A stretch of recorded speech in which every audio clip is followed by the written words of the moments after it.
Hello, what's up mga chong? Welcome back din sa ating munting page. Ngayon, magluluto naman tayo ng isang simpleng putahe, simpleng recipe. Ang lulutuin natin ngayon ay ang buttered garlic shrimp. So, unang gagawin natin dyan mga chong, i-marinate ko na yung mga chong. Bababad ko muna sa Sprite yan mga chong, yung ating pasayan. After mga 25 to 30 minutes ng pagbababad, saka natin lulutuin yan mga chong.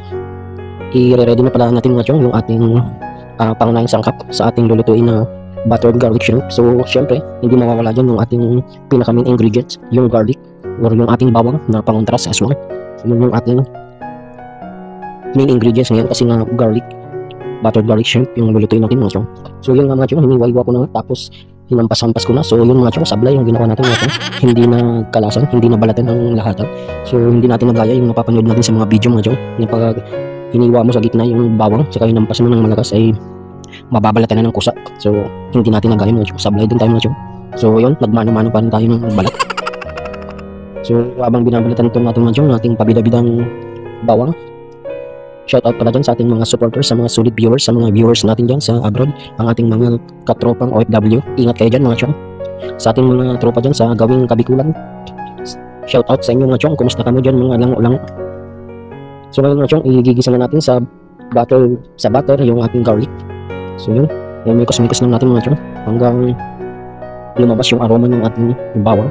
So pag nag-kulay brown yun mga chong, ilalagay na natin yung ating hipon para masangkot siya natin dito sa ating garlic. So ganyan lang ka-basic mga chong, simple-simple lang yung ating lulutuin ngayon. Pwede nyo itong gayain, pwede namang hindi. Sa mga gusto ng ganitong pagkain, lalong-lalo na yung mga mahihilig sa hipon, pwede nyo itong subukan mga chong. So yun mga chong, nagkukulay brown na, lumalabas na yung aroma ng ating bawang. So i-binurse naman natin dyan yung ating mga pasayan. Yan, uminekos-mekos naman natin mga chong. So hintayin lang natin yung chong hanggang tumula at maluto ng konti. Pag naluto na yan mga chong, sisit aside muna natin yan para gumawa naman tayo ng sauce.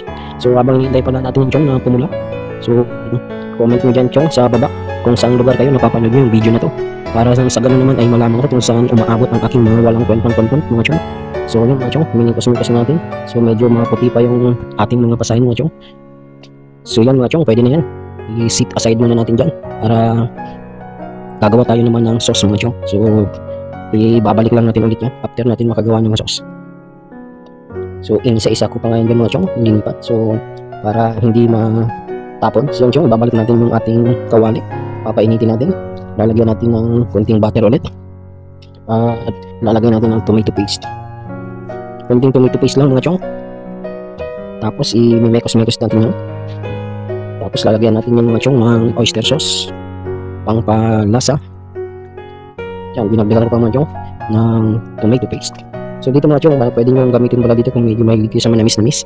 Pwede nyo gamitin yung ketchup. Ang ketchup pwede yung ketchup. Pwede yung tomato paste, gano'n. Tapos yung pinagbabarang ating Sprite mga chong, isabaw na natin yan. Tapos ihalo-haloin lang natin yan mga chong, mikos-mikos lang natin hanggang sa lumapot. Tapos dagdagan natin yan ng asin para pangpalasa mga chong. So hindi mawawala yung asin mga chong pag nagluluto tayo.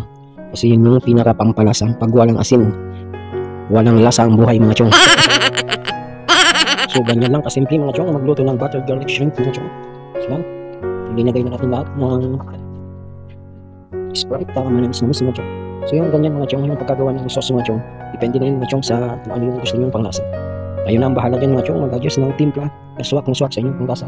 So yan chong, imekos-mekos nyo lang hanggang makuha nyo yung tamang timpla na naaayon sa inyong panglasa. At hintayin natin kumulo. Pag kumulo na mga chong, ibabalik na natin yung hipon. Tapos lalagyan natin ng oyster sauce, magic sarap mga chong. Hindi yan mawawala, pang-magic ng sarap.